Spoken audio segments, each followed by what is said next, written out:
Honorable members, there will now be an opportunity for silent prayer or meditation.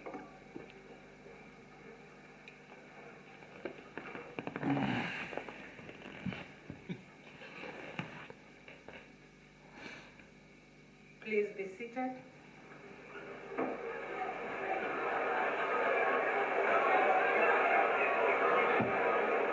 Honorable Speaker and Madam Speaker, House Chair, Speaker and Chairperson, may I please draw your attention. I'm raising in terms of Constitution to seek your protection and the protection of the Constitution.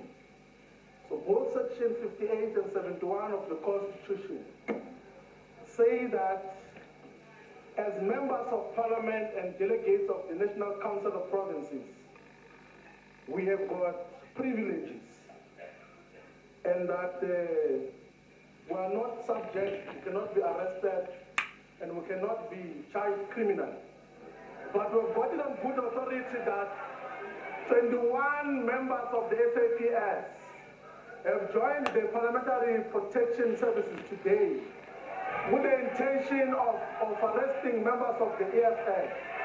They even have these cable ties, which they want to use to tie down members of the EFF here in Parliament. But besides that, they've got injections as well. They want to inject members of Parliament of the EFF with biological contents that are going to deactivate them for the rest of the day.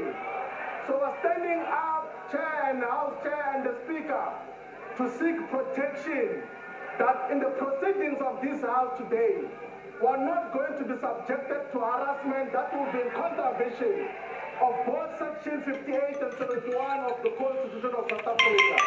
We want to raise issues with you. I have told you in the past that the issues we want to raise with you. But can you please guarantee protection for today that we're going to respect the Constitution and make sure that everything else happens under the Constitution. Up to you, Speaker and Chairperson. I'd like to recognize the honorable member raising a point of order.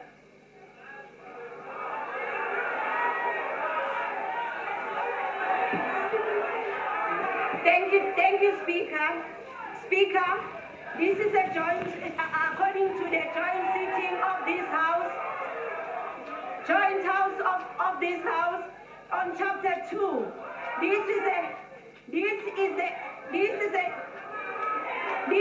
joint sitting that has been called by the President to deliver the annual or special address to Parliament. Another thing, Speaker, that honorable member was not recognized. Thank you. Yes, honorable member. Honorable Skenezen. Madam Speaker, may I address you in terms of Rule 14UB of the Joint Rules of the National Assembly, of the Joint Rules of this Parliament? Madam Speaker, let's get back to the people's business in this House. Madam Speaker, I would like, as this is the first sitting of this House since the tragedy of Edemene, of the Edemene 94, who we recognize today as the greatest human tragedy in this country since Marikana, that I believe it would be appropriate for this House to mark this occasion and this tragedy and show some respect for those families and those members who lost their lives in this massive tragedy. On a point of order, Speaker. By allowing this House to make On a point of order, to Speaker. take a moment of silence. Point of order, Speaker. Point of order. Speaker, on a point of order. Yes, Honorable Bongo. What's the point of order? But Honorable Bongo, let me finish listening to this point of order, then I'll take you.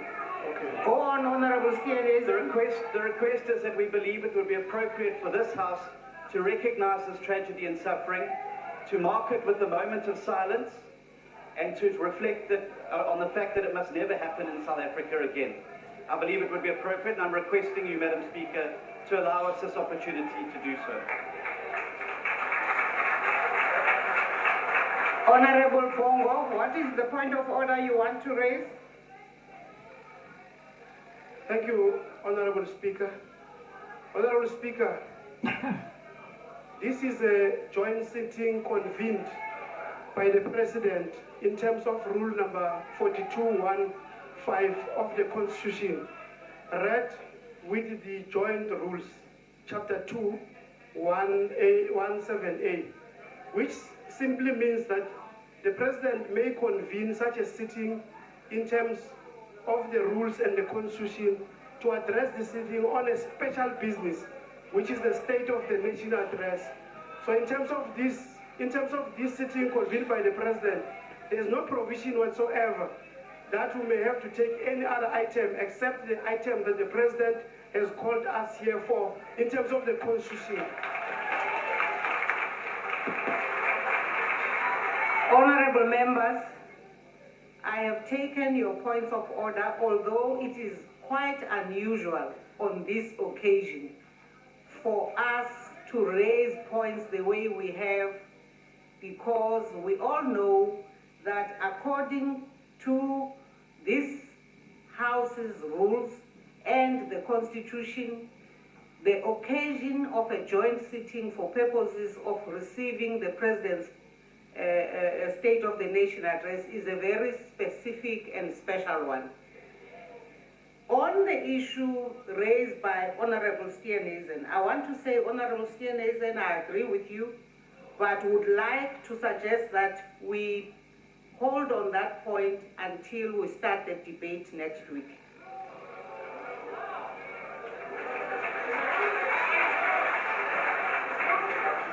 Honorable members,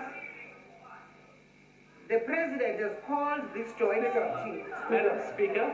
Madam Speaker. Madam Speaker. Honorable members, Honorable Waters, Speaker, let me listen to Honorable Shibambu. He actually rose before you. In terms of the Constitution, seek protection and assurance from you that the events of this House are going to be protected by this book, by this Constitution. I've brought to your attention the fact that as part of the protection services here in Parliament, we've got members of the SAPS. We've got a fresh judgment from the Constitutional Court that state securities, particularly the SAPS, must not be involved in keeping so-called security here in Parliament, or security in Parliament. We have dealt with that separately, but there are members of the SAPS who have been assessing everything else that we do here. And we know as part of their plan, they are going to come with these cable ties. That is a valid bond which you must entertain. Assure us as members of Parliament that when we proceed today, we are not going to have SAPS invading the House, violating the Constitution, undermining the Constitutional Court. We have done that on many occasions, but please make an assurance today that they are not going to allow for the violation of the Constitution and the Constitutional Court ruling on this particular issue, Can you assure us about that? What is difficult about that? Honorable Shibambu, this House cannot work on the basis of hearsay, because you are now telling us something we are not aware of. So all we can say to you as presiding officers is that we will do everything according to the rules to make sure that everything we do in this House is based on the law and not based on suppositions or rumors. Honorable Waters. Thank you, Madam Speaker. Madam Speaker, this House is a people's parliament, and we should reflect the wishes of the people. Now, 94 people were massacred in Gauteng by the health department. Right? Disabled people were massacred. All the Honourable Steenhuisen is asking for is a moment's silence to reflect on that and to respect those 94 people that were massacred and their families. And I'm sure if you ask the President, he would not mind if we had a moment's silence before his speech. I think it is worth, 94 people being massacred is worthy of a moment's silence here in Parliament. And I urge you, Madam Speaker, to reconsider what your ruling and that we have a moment's silence now and not next week. Thank you. Honorable Waters, as I said earlier on, we agree with the spirit of what Honorable Steenhuisen and yourself have raised. And I suspect even the President himself might deal with that issue. However, allow us to proceed with this joint sitting according to plan, and indeed we will entertain the matter when we start the debate on the State of the Nation address of the President.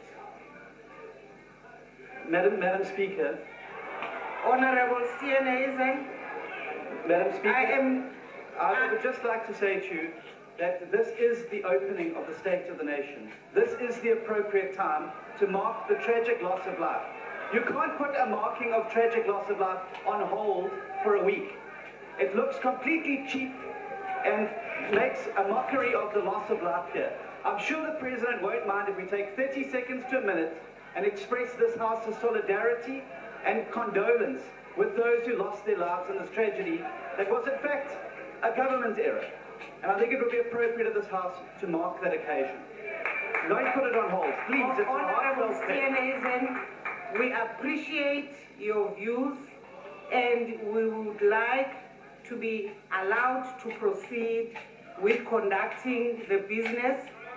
And I mean, I'm quite sure there are many times when honorable members have different views from the presiding officers, but the issue is we would now like to proceed with the business as planned. I see Honorable Malema has raised his hand. Thank you very much, Speaker. We are raising a simple matter that this cable tie, we took it from a security guy outside. And all of us should enjoy your protection.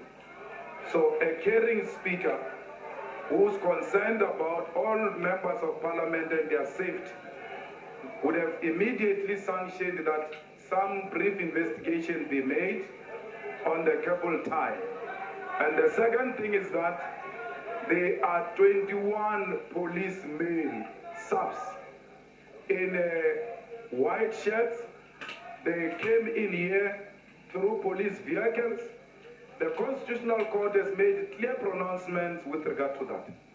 And if such an allegation is made, it will be correct for the Speaker to say, we sanction our table to ensure that indeed there is compliance with the law, as you say. It's not just an allegation. Our security and our safety is important, and it should be the concern of a caring speaker who's not partisan. So it shouldn't be a rumor because it came from an opposition. It is a serious issue raised by a member of parliament. And we need you as our head to assure us that no cable ties will be used against members of parliament, including injections. They are having injections.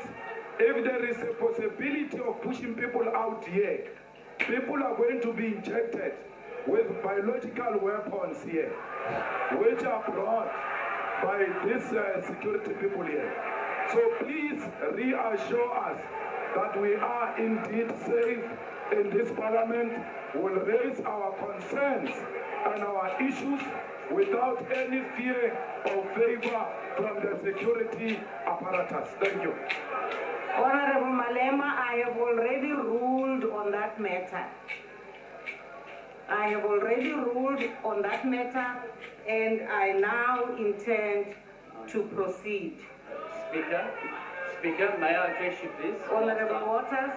Speakers, given your ruling that you will only consider the moment of silence next week, would you mind giving the DA 30 seconds to stand in moment of silence for the 94 people? Thank you very much.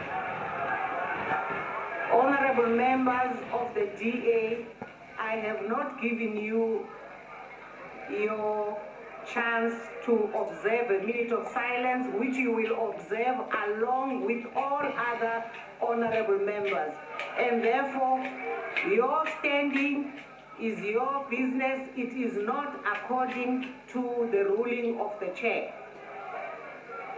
Honorable members, The President has called this joint sitting of the National Assembly and the National Council of Provinces in terms of Section 84(2)(d) of the Constitution of the Republic of South Africa, read with Joint Rules 7(1)(a) in order to deliver his State of the Nation address to Parliament.